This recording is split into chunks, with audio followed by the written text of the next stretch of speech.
Everyone has been talking about World War III. It's been trending on Twitter.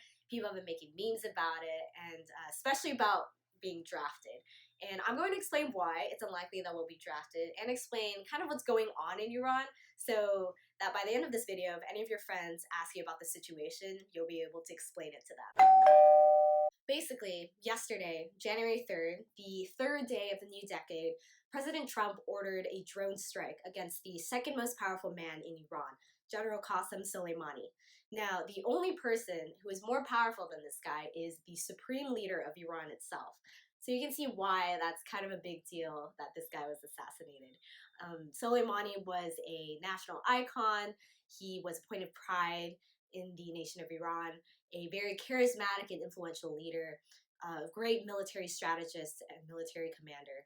He was also in charge of a lot of militia groups throughout the Middle East, not just in Iran. So you can see why Iran is pretty upset about this assassination and why the supreme leader has publicly promised to enact severe revenge against the United States. Now, what was the motivation for why the US conducted this assassination? Well, Soleimani has been on the radar of the US for a while now. He's killed hundreds of Americans in the Middle East, ranging from military personnel to coalition service members, and the most recent thing he did was a rocket strike that killed a US defense contractor in Iraq, as well as some other service members.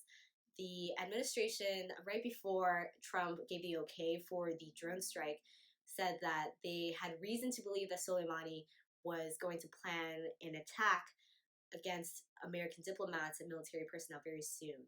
So Trump gave the okay, which is how we are here today. The way that Iran is going to retaliate is not necessarily through a direct war because they don't have the military means to do so, but rather through other ways like cyber attacks, which they have already conducted against some cities in the past.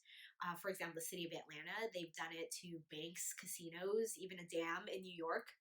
So the Pentagon is especially worried about those kinds of forms of retaliation.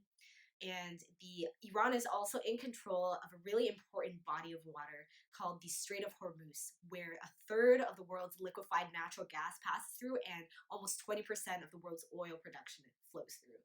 So if they were to close it or impose other regulations on it, that could negatively harm the global oil market as well as the other markets in our global economy. I hope that was helpful, and now you can tell your friends what's going on in Iran. If you liked it, give my video a like, subscribe, and I'll see you guys next time.